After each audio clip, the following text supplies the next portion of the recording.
In this guide, I'm going to show you how to clear WhatsApp cache on iPhone.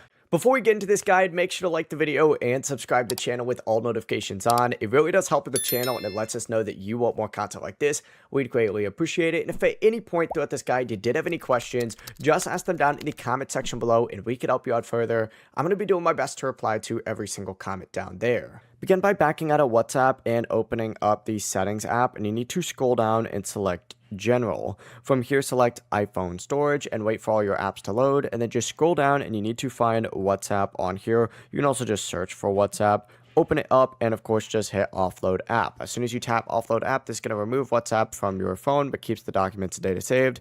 Whenever it finishes, just reinstall it from the Apple App Store, and then of course once WhatsApp is reinstalled, you can open it up and the app cache will be cleared.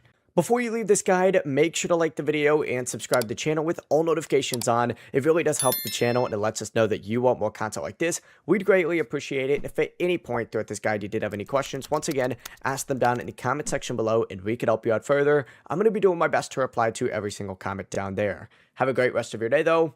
Peace.